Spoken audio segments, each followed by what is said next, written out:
Hey y'all, it's Michelle, the Southern Shell, and I am here with another resin project for you. This is a badge reel kit that I ordered off of Amazon. I wanted to get this done before the craft fair, and I was able to do it, and I'm just now getting around to editing now that the spring craft fair is over, and I'll be preparing for the holiday ones next. Now those little white things there are the stickers that actually attach the resin pieces to the badge reels, and they are super strong. So I'm going to go ahead and get the molds out, and they're pretty decent size if you look at them. Just all different shapes, plain circles. They're just, some of them look like they could be like geo molds and stuff like that. So there's all kinds of fun stuff going on there. So I went ahead and I got my resin mixed up. And because I want this to be a 3D blooming effect, I went ahead and I let my resin sit for about 25 minutes. Now my resin has a 45-minute work time.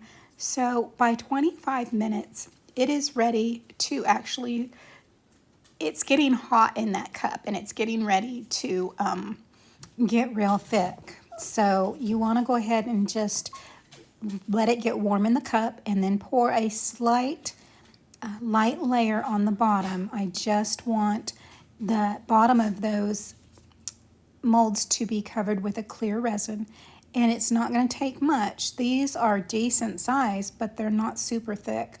They're thinner than a coaster, but they're not as thin as what a bezel would be if you were making a charm. Now I want to make sure that there is enough in each one of these that there's going to, when I drop the alcohol inks on top of it, it is going to be able to move and actually bloom throughout that mold piece there. And it looks great. I'm just going to use my heat gun on, it's on high heat, but it's on low. I don't want to blow my resin everywhere. And all that's doing is it's going to clear out any bubbles that are in there. And now I'm going to go ahead and start getting my inks ready. And I'm going to start with the first set is going to be Glacier and Monsoon. And then I've got the Rust out over there. And then the Rust is going to be mixed, I believe, with Honeycomb. But I'm just going to get all of these out here. Rust and Patina, there you go. Rust and Patina is going to be another blend that I have there.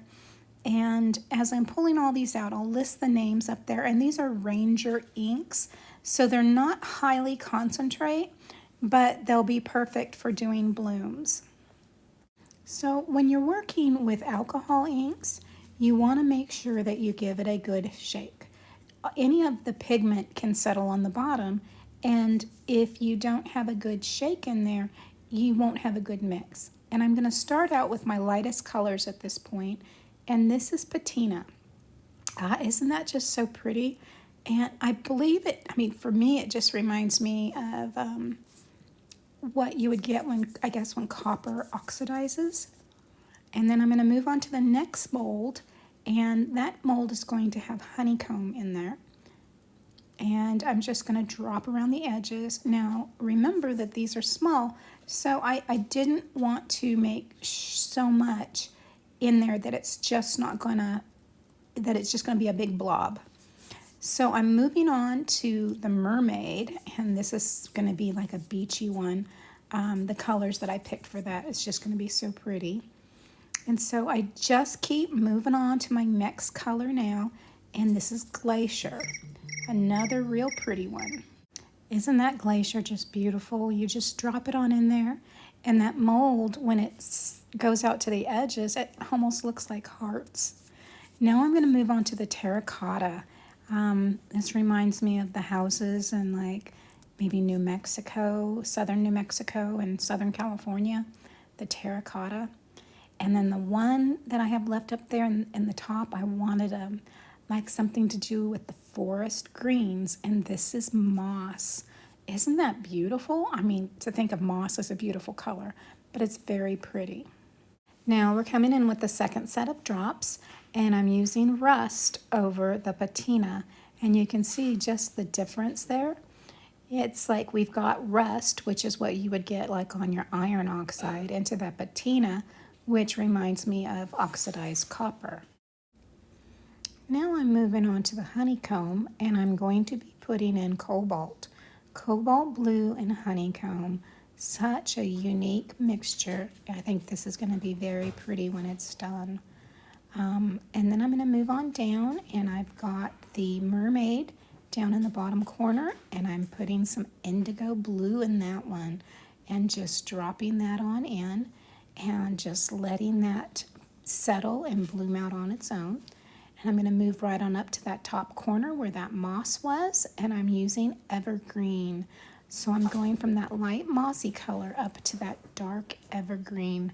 Oh, that's going to be so pretty. And then the terracotta, I went ahead and used rosewood. I just thought, what a pretty natural looking forest to kind of contrast against that green. And I think that that's really pretty. And then we have the monsoon into the glacier down at the bottom. Another very ocean look. And now I'm going to add the crystal white mica powder into my white resin. It's the clear resin that I use the casting compound to make an opaque resin mixture. And I'm just going to mix that in there gently so I don't make a great big mess. Now that it's all stirred nicely and everything is mixed in, I have a small piping bag here that I'm going to use. First thing I'm going to do is open it and place it inside one of my cups, and that way I can just pour and scoop out that resin into that piping bag.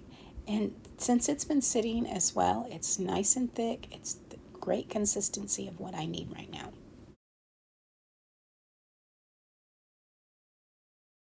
I'm going to just take that piping bag and I'm going to squeeze all the air out and push that resin down to the tip. And then I'm just going to clip off a very small piece. And then I'm going to check and make sure that I've got the great consistency to flow out of that bag. You don't want it dripping out. You don't want it to be so thick you've got to push real hard. But you want it just to be able just to do a slow, thick drip. Kind of the consistency of pancake batter, I'm supposing. Now the problem I had here was I didn't have my hole cut big enough, so I had to go back in and cut my hole just a little bit more. But you can see that consistency now coming out of that. I think my hole might be a little too big for this particular mold because they are so small. I should have done it a little bit smaller on top of that. I'm just going to continue to go around each of my molds here. As I'm working, I'll squeeze that resin down to the tip. I'll twist my bag so that all the air is out, so it's easier just to squeeze as I'm moving from mold to mold. Moving on down to the last one, swirling that on up, and my white is done for these molds. So once you finish the swirls on there, make sure you go over your resin with something for the heat so that you can make sure any air bubbles are popped in that. I am now using my silicone stick, and I'm using the very small ball tip to swirl. Now these I'm just going from the center and swirling on out, and that way it's going to create a pattern right there. And I'm trying to go the opposite direction of the way I swirled in my white. I didn't want all of these to have the same type of swirling motion in there. I wanted the blooms to be different. So I went ahead and changed up my method of moving that ink around by just taking to the center, dragging out and dropping, dragging out and dropping. And I want to wipe that stick so that I'm not starting with globs in the middle. And then I'm going to come in between and go from the outside in. I'm going to move on up and I swirled the center of that. And then I'm going to just drag it out to the edges and kind of go right onto the inside pieces. And then I want to come from the outside corner of those corners and drag it to the center. So you've got it going both directions now. Once this is all done, you want to make sure that you don't have any air bubbles again, and you're going to let this all kind of sit and bloom. Looking from this angle, I can see those little tiny air bubbles on top. From the way I was sitting doing the process, I could not see them. So make sure you do some heat on top of that. All right, y'all, it's day 2, and here are those badge pieces that I had made, and let's take a peek. I'm excited. Okay, so I'm just going to loosen them from their molds, and I'm going to set them down in front of me. Why don't I just set them down on this towel in front of me. 1, 2, 3, 4, 5, 6. Okay. I'm excited. Let's see if this worked. Okay. Okay. I don't think I put enough alcohol in there, but it's still okay. Put a background color on that and it'll be just fine.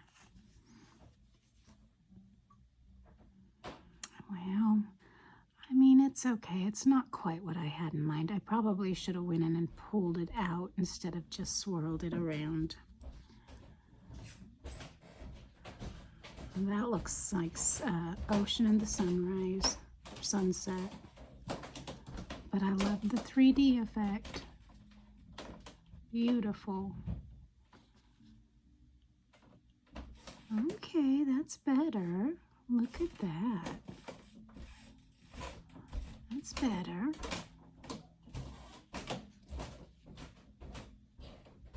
That was another swirl.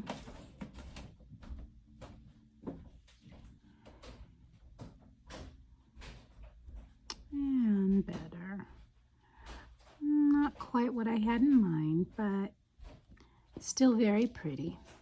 I will eventually get this trick down. Guys, thank you so much for joining me today. I was a little disappointed when these first came out, but look at these. The bloom worked great. Not bad for somebody who's only been doing resin for a couple months. So I'm really pleased with the way they've turned out. I think that I can start doing better as things grow. So thank you so much for joining me today, watching this process on how I attempted to make some bloom badge rings. If you've not subscribed to my channel, I hope you will consider doing so now. As always, stay safe. God bless. Bye for now.